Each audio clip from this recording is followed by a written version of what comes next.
Bismillahirrahmanirrahim. Assalamualaikum warahmatullahi wabarakatuh. Alhamdulillahirabbil alamin. Wassalatu wassalamu ala Rasulillah Muhammad ibn Abdillah, la haula wala quwwata illa billah. Asyhadu an la ilaha illallah wa asyhadu anna Muhammadan abduhu wa rasuluh. Allahumma shalli wa sallim ala Muhammad wa ala alihi wa sahbihi ajma'in. Qala Allah Ta'ala fi kitabil karim. Bismillahirrahmanirrahim. Al-mal wal banun zinatul hayati dunya. Ila akhir ayat. Wa qala ta'ala aydan fi ayatil ukhra. Inna rahmatallahi qaribun minal muhsinin. Wa qala Nabi sallallahu alaihi wasallam yuhsyarul mar'u ma'a man ahabba. Sadaqallahu sadaqa Rasulullah sallallahu. Ketua DKM yang saya muliakan, juga para jamaah, para hujjah rahimakumullah. Alhamdulillah, tentunya kita tidak bosan-bosannya mengucapkan puja-puji serta syukur kepada Allah Subhanahu wa taala karena atas limpahan taufik, inayah, hidayah dan barokahnya kita bisa beribadah salat maghrib secara berjamaah, dilanjutkan dengan taklim. Semoga rangkaian ibadah kita tentunya berharap diterima dan diridhoi oleh Allah Subhanahu wa taala. Salawat dan salam semoga terlimpah curahkan keharibahan Nabi kita Muhammad sallallahu alaihi wasallam yang kita harapkan syafaat dari beliau. Jamaah rahimakumullah, kita berada di bulan Safar. Safar itu maknanya adalah kosong, sofri atau sofru, artinya kosong, nol ya, karena ya memang tradisi orang Arab itu memberi nama sesuai dengan keadaan kondisi saat itu.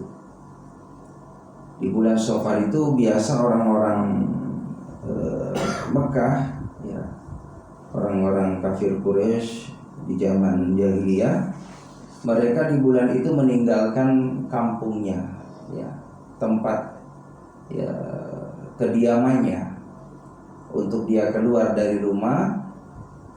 Ada yang memang mengais rezeki sehingga pulang-pulang itu membawa emas. Makanya sofrun juga maknanya adalah kuning, karena simbol emas itu warna kuning. Maka kebiasaan orang-orang Arab zaman dahulu ketika meninggalkan rumahnya, ada yang berusaha ya mencari rezeki ya, sehingga mendapatkan hasil tadi. Ada juga yang rahimakumullah, mereka untuk mencari ya kenyamanan di luar, karena mitosnya di bulan Safar itu dulu orang-orang jahiliyah adalah bulan membawa ketidakberuntungan ya. Maka ini ditepis oleh Nabi Muhammad SAW, bahwa Nabi pun beliau menikah di bulan ya, di bulan Safar dengan Siti Khadijah. Begitupun Siti Fatimah dengan sahabat Ali menikah di bulan Safar. Jadi ditepislah anggapan orang-orang jahiliyah itu oleh Nabi Muhammad, diwujudkan dalam bentuk bagaimana Nabi pun menikah di bulan itu, di bulan ini. Putri beliau juga menikah di bulan ini, supaya menanamkan keimanan bahwa tidak ada yang terjadi kalau tidak atas izin Allah. Maka kita pun harus punya keyakinan bahwa Dialah Allah Subhanahu wa taala segalanya, tempat meminta, tempat ya berlindung, ya tempat kita meminta sesuatu, pertolongan. Begitupun keselamatan, kesenangan, kebahagiaan, itu semuanya sumbernya dari Allah Subhanahu wa taala. Tidak ada kaitannya dengan yang namanya tadi, yang namanya hari. Kalau zaman dulu kan kadang ada orang tua kita yang kurangnya pengetahuan dalam ya agama, sehingga mereka punya anggapan jangan keluar hari Selasa katanya, karena itu hari tidak baik. Ada kalanya jangan keluar hari Sabtu, itu kurang baik. Jadi jamaah rahimakumullah, padahal semuanya nggak ada. Hari apapun itu baik, asal kita niatnya baik keluarnya. Kita mau nyari nafkah, mau silaturahim, ya, mau thalabul ilmi, mau ya mencari ma'isyah, penghidupan, semuanya dinilai kebaikan di mata Allah Subhanahu wa taala. Yang dimuliakan oleh Allah Subhanahu wa taala. Pada mukadimah tadi saya bacakan mengenai tentang bagaimana yang namanya harta benda, yang namanya kenikmatan dunia ini tidak ada yang kekal abadi. Yang kekal abadi itu nanti ketika kita sudah menghadap Allah di negeri akhirat. Makanya ya akhirah itu maknanya adalah akhir. Jadi kehidupan yang akhir, nggak ada lagi setelah kehidupan akhirat. Dan disitulah tempat balasan. Makanya ada yang namanya Yaumul Mahsyar, ya, dikumpulkannya manusia di padang mahsyar. Ada Yaumul Mizan, ada Yaumul Hisab, ada Yaumul Jaza. Itu nanti di negeri akhirat. Di negeri akhirat itu tempat bagaimana manusia bakal dikumpulkan dari sejak zaman Nabi Adam sampai manusia yang dia lahir di muka bumi ini. Bayangin Pak, berapa miliar. Nanti di padang mahsyar 50.000 tahun. Satu hari akhirat ka'alfa sanati di dunia. Di dunia ini seperti 1000 tahun satu hari akhirat. Nah kita nih jamaah rahimakumullah hidup dikasih sama Allah ya hanya antara sab'in wa sittin, 60, 70. Ya jarang yang sampai 100, jarang, walaupun ada. Tapi itu pun sudah benar-benar kondisi fisiknya udah lemah luar biasa. Maka jamaah rahimakumullah, berarti kita ini kalau dihitung dengan nilai waktu akhirat hanya berapa ya menit, ya berapa jam. Kalau kata ulama hanya 1 jam akhirat kita. Ya. Walaupun jamaah rahimakumullah kita tidak terasa menjalani hidup 50 tahun ini udah banyak cerita Pak. Kalau dibukukan ini berapa ini gitu kan judul. Ya kayak saya usia 50 tahun itu kalau ditulis cerita dari kecil ya udah berjilid-jilid. Ya, jadi jamaah rahimakumullah 50, 60, 70 tahun aja udah kayaknya Allahu Akbar ya lumayan lama. Jamaah rahimakumullah, ada kalanya orang di dunia ini betah banget gitu kan, senang banget di dunia. Ya boleh silahkan kita hidup di dunia, memang harus kita isi dengan kesenangan. Tapi jangan lupa, jangan melupakan Allah. Karena kehidupan dunia ini adalah bagaimana Allah Subhanahu wa taala menguji walanabluwanakum, diuji oleh Allah Subhanahu wa taala dengan bermacam-macam ujian, ada kesenangan, ya, ada ketidaksenangan, ada kemudahan, ada kesulitan, ada kalanya tawa, ada kalanya tangisan. Itu semuanya ujian dari Allah Subhanahu wa taala. Bahkan kata Allah dalam Al-Qur'an itu surah Al-Mulk, ya, siapa di antara kamu yang baik amalnya, ahsanu amala.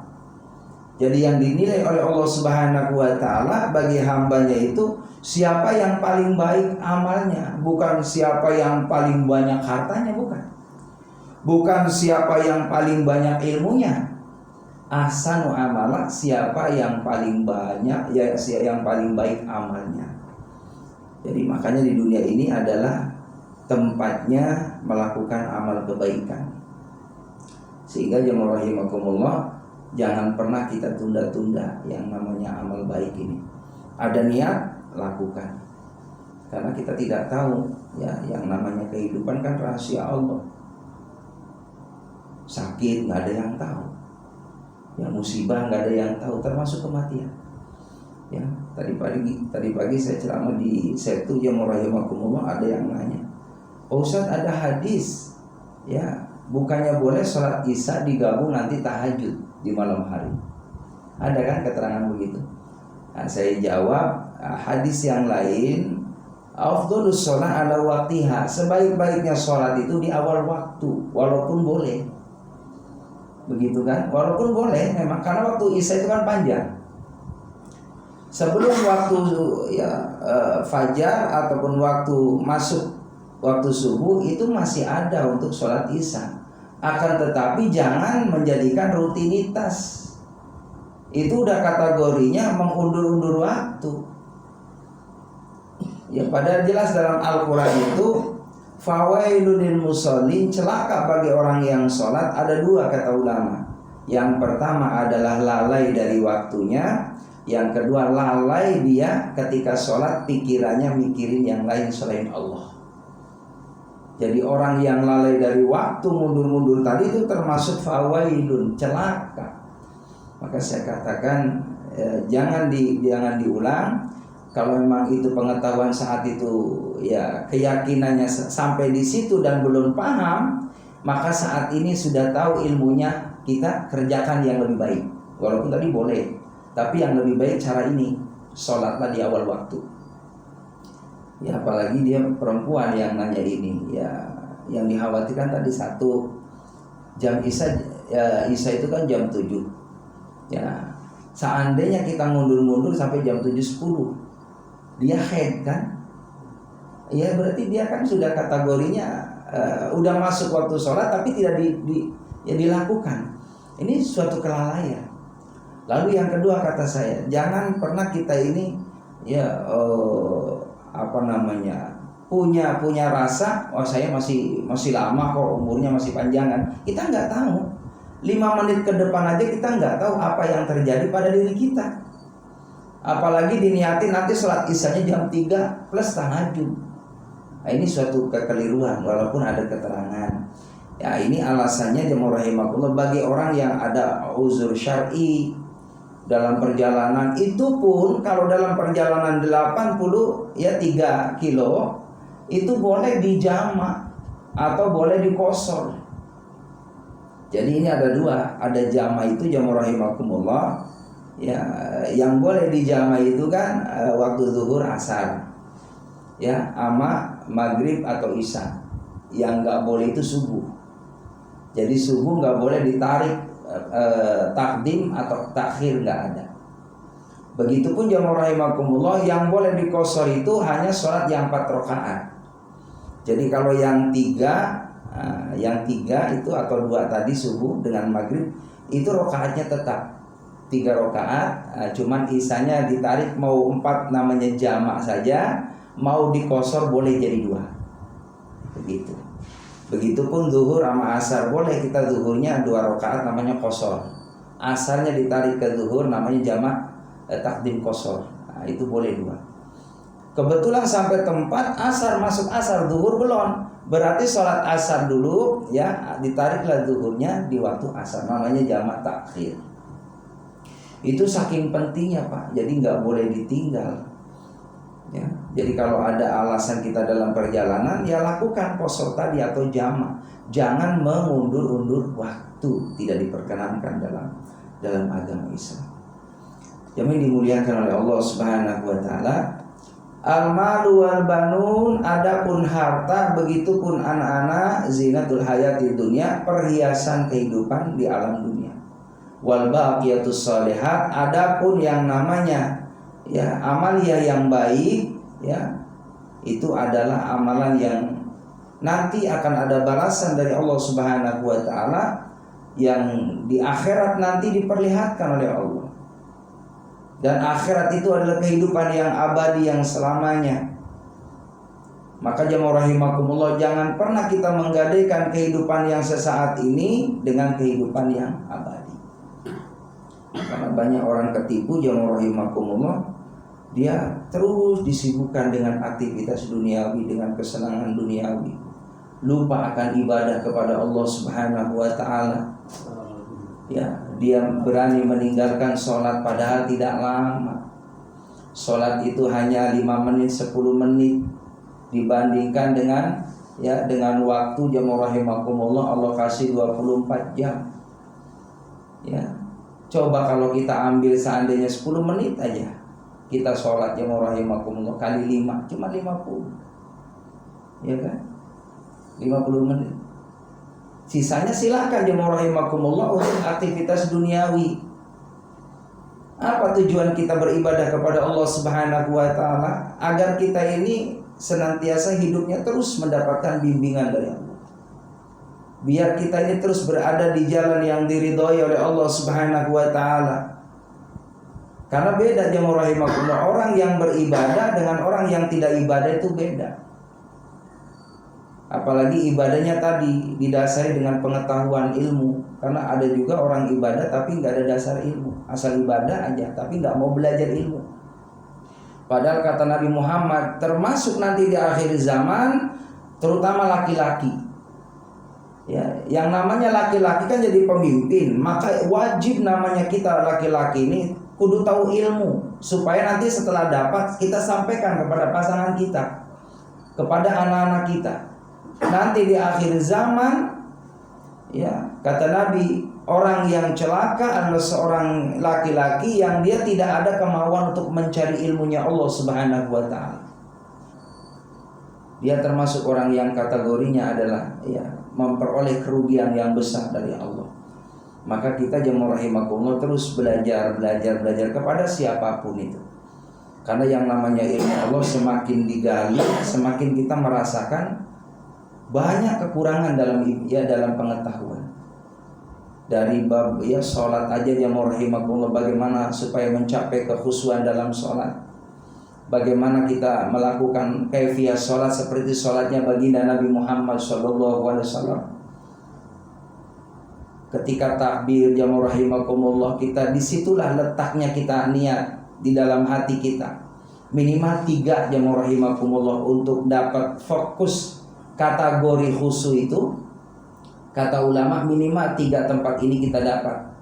Di saat kita takbir Allahu Akbar, niat dalam hati kita, ya Allah, aku sholat maghrib makmum karena Allah.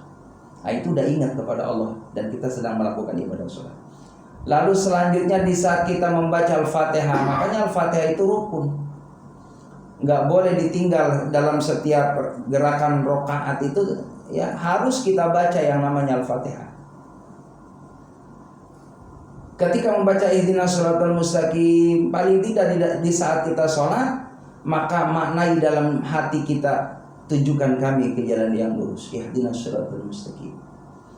Ama yang terakhir ketika kita membaca syahadat, asyhadu alla ilaha illallah wa asyhadu anna muhammadar rasulullah, Allahumma shalli ala Muhammad wa ala ali Muhammad.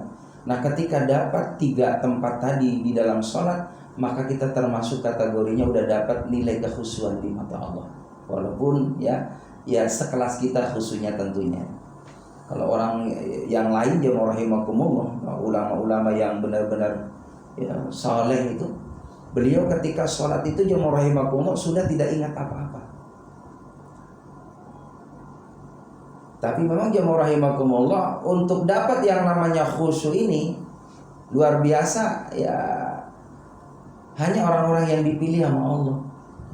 Sekelas Imam Syafi'i aja, Imam Syafi'i suatu saat jadi imam. Ketika jadi imam jemaah rahimakumullah, Imam Syafi'i sholat subuh jadi imam, itu beliau ngebayangin ketika membaca Al-Quran, surah-surah Al-Quran, itu ngebayangin daripada materi tentang bab haid. Jadi beliau itu, mohon maaf, ya, jarang tidur ulama-ulama soleh itu dulu. Jadi kalau malam itu ya dimanfaatin untuk berzikir, untuk sholat, untuk mengarang kitab. Karena apa jemaah rahimakumullah? Ya, kalau mengarang ilmu gitu kan, kitab, pengetahuan buat orang lain, ketika sudah tidak ada, kan kata Rasulullah begitu, dia akan mendapatkan pahala yang mengalir gitu kan. Ilman nafi'an, ilmu yang manfaat. Itu buat jariahnya kita bagi orang yang menulis karya, termasuk Imam Syafi'i. Jadi Imam Syafi'i lagi sholat jemaah rahimakumullah, ngebayangin materi tentang bab haid. Adiknya Imam Syafi'i jemaah rahimakumullah di belakang jadi makmum. Itu karena memang sudah ma'rifatnya tinggi, Pak. Itu imam bisa dibaca sama adiknya Imam Syafi'i. Ini di hatinya kakakku ini Imam Syafi'i, dia sholat tapi ngebayangin materi tentang bab haid. Maka selesai sholat jamaah rahimakumullah, maka ya ini mah sekelas adiknya Imam Syafi'i, orang yang tinggi makomnya. Beliau sholat lagi nih adiknya karena tidak khusyuk tadi imamnya. Maka ketika sudah sholat jamaah rahimakumullah, ditanya Imam Syafi'i, kenapa engkau mengulang sholat? Mohon maaf kakak, ya kakakku, bukankah ketika engkau lagi sholat tadi memimpin dalam kondisi engkau sedang membayangkan materi tentang bab materi yang akan disampaikan? Betul, ya kata Imam Syafi'i. Itulah yang membuat aku mufarraqah namanya, berpisah sholat dengan engkau. Ini kelas-kelas wali ya, orang-orang yang benar-benar dipilih sama Allah, tahu Pak. Ya isi hati seorang imam yang sedang dilakukan komunikasi dengan Allah Taala, khusyuk atau tidaknya. Jadi jamaah rahimakumullah, kalau kita paling tidak 3 tempat tadi tuh, dari mulai takbir fokus, makanya kenapa disebut takbiratul ihram gitu kan, membesarkan Allah selain Allah. Ya ihram itu artinya kan dilarang gitu, kecuali hanya Allah saja yang diingat. Jadi jangan sampai ketika kita takbir ngebayangin mobil, ya kan, takbir ngebayangin duit, begitu, takbir ngebayangin bisnis. Maka di saat takbir minimal dapat tuh aku sholat maghrib makmumkan Allah. Di hatinya kan mengikuti gitu di saat takbir. Paling tidak itu. Jamin dimuliakan oleh Allah Subhanahu wa taala. Maka di sisi Allah Subhanahu wa taala lah yang menjadikan amal soleh kita berlaku di hadapan Allah Subhanahu wa taala.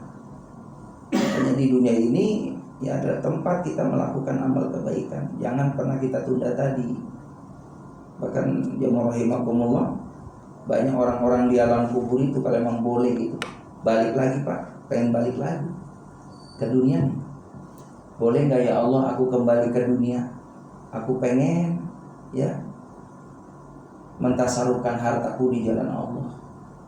Karena harta saya banyak yang saya perjuangkan siang malam, tapi saya sedikit bersedekah, infak. Begitupun titipan-titipan untuk negeri akhirat itu. Baru di situ diperlihatkan oleh Allah Subhanahu wa taala, kalau memang boleh ya Allah, saya mau ambil tuh hartanya, mau saya tasarufkan di jalan-Mu ya Allah. Tapi sayang 1000 sayang jamaah rahimakumullah sudah tidak bisa lagi. Maka harta yang ditinggal itu yang memiliki adalah ahli warisnya. Ya kalau ahli warisnya dia paham agama, maka tentunya dia mengambil itu harta orang tuanya digunakan di jalan kebaikan supaya mendapatkan nilai tambah buat almarhum almarhumah. Makanya itulah pentingnya kita mendidik gitu kan, anak-anak kita biar kenal agama, biar bisa ibadah kepada Allah Subhanahu wa taala. Pentingnya disuruh terus mencari ilmunya Allah supaya paham. Nanti kalau seandainya kita punya peninggalan harta benda, maka anak itulah yang akan melanjutkan amal-amal kebaikan yang mana niatnya buat orang tua yang sudah tidak ada. Itulah untungnya kalau kita punya anak yang paham agama. Yang dimuliakan oleh Allah Subhanahu wa taala, bahwa yang namanya anak tadi juga di dalam Al-Qur'an, wal banun zinatul hayati dunia. Anak-anak harta benda semuanya itu adalah kesenangan perhiasan dunia yang sesaat. Jadi jangan sampai kita terlena dengan harta, dengan anak-anak. Makanya anak itu jamaah rahimakum terbagi menjadi 5. Ada yang namanya anak itu menjadi zinatul haya, kesenangan, kebanggaan. Kadang ada jamaah rahimakumullah anak kita disekolahin sampai S1, S2, pekerjaannya semuanya mapan. Tapi hanya sekedar kebanggaan secara duniawi. Disebut-sebut anak kita yang di sono, anak saya yang di sono, dia sudah jadi pegawai negeri gitu kan, penghasilannya besar. Hanya sekedar perhiasan saja. Tapi yang menjadi kerugian bagi orang tua ketika dia di masa kecilnya tidak menanamkan ibadah kepada anak-anaknya. hanya kebanggaan sesaat semata bagi orang tuanya, tapi realitanya dia mendapatkan kerugian di akhirat nanti.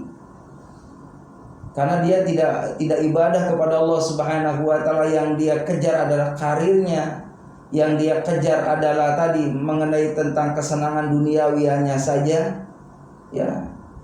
Hanya pengen disebut orang yang sukses dunia, maka itu kategorinya zinatul hayat, kesenangan dunia saja.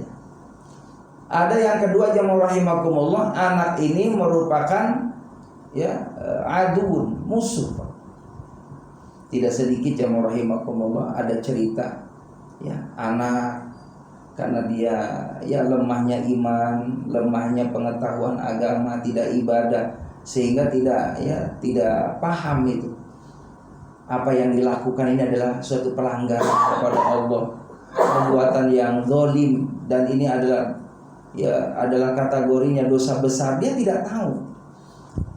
Jangankan kita menyakiti fisik orang tua, berkata saja dalam Islam itu tidak boleh. Ketika jamaah rahimakumullah kita nyuruh anak, lalu anak bilang mama, papa gitu kan, nggak mau gitu dan sebagainya, menyangkal, menolak, ini udah kategori dalam Al-Quran adalah kesalahan buat anak kita, dan itu dosa. Maka jamaah yang dimuliakan oleh Allah Subhanahu wa taala, karena tadi anak ini adalah lemahnya iman, dia lemahnya pengetahuan agama, dia tidak menjaga ibadah kepada Allah Subhanahu wa taala, sehingga dia tidak tahu hukum sampai dia berani melawan sama orang tuanya. Itu adalah aduun, musuh terhadap orang tuanya.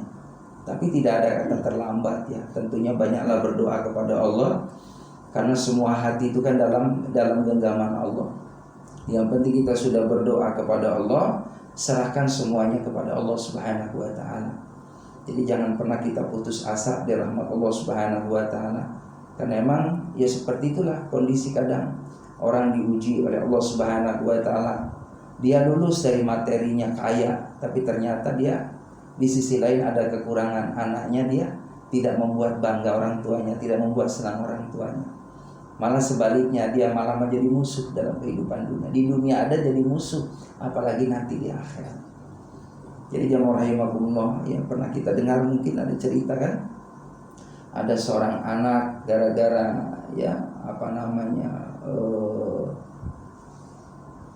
warisan, lalu dia tidak terima anaknya, lalu dia laporkan ke pengadilan, sehingga dituduhlah orang tuanya dia mengambil harta anaknya, sehingga dihukumlah orang tuanya.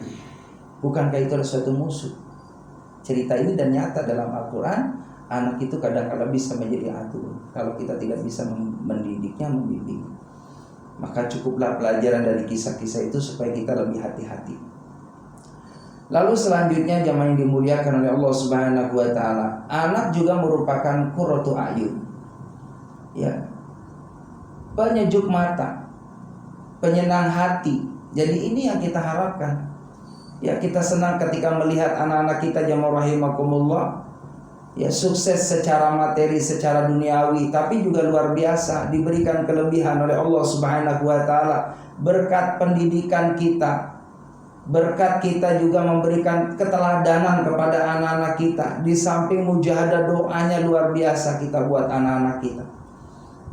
Lalu alhamdulillah doa kita dikabul oleh Allah Subhanahu wa taala. Anak-anak kita semuanya dia punya akhlak yang baik, dia punya kesopanan terhadap orang tuanya, mau bakti terhadap orang tuanya, ibadahnya dijaga.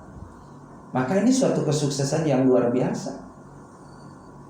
Kita artinya sudah punya kebanggaan di hadapan Allah Subhanahu wa taala dari didikan kita kepada anak-anak kita. Nanti insya Allah dari anak-anak kita akan punya yang namanya anak, berarti kita bakal punya cucu. Dari anak-anak kita yang kita bimbing, yang kita bina, jadi anak yang saleh dan saleha, lahir generasi yang saleh dan saleha, maka subhanallah kita luar biasa. Tinggal metik hasil, tinggal panennya Pak. Mudah-mudahan panennya kita dapatin di dunia sebelum di akhirat atau dunia akhirat, amin ya rabbal alamin. Jadi di dunia kita udah ngerasain nih, dari anak-anak kita alhamdulillah pada bakti sama kita. Gimana nggak seneng jamaah rahimakumullah kalau kita punya anak nih, tiga-tiganya pada sukses, ya kan? Kita masa tuanya Allahu Akbar, ada kalanya dia berkunjung ke rumah kita, Pak. Dia bawa pasangannya, dia bawa anaknya, kita ngeliat cucu, Masya Allah. Kita minta seperti itu, Pak. Minta kepada Allah, tawil umuruna ya Allah, panjangkan umurku fi taatillah, dalam kebaikan. Wasahya jasadana, biar tua pun saya sehat ya Allah. Itu minta kita sama Allah Subhanahu wa taala.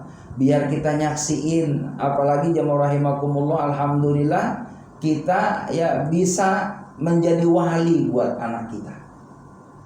Ada keterangan jamaah rahimakumullah, ketika kita seorang tua nih bisa menghantarkan anak-anaknya berumah tangga. Kalau kita punya anak perempuan 2 nih, Pak, lalu dua-duanya pada rumah tangga, lalu semuanya pada harmonis gitu ya, dengan bimbingan kita nih, maka Nabi sampaikan ini orang tua akan dapat tiket menuju surga.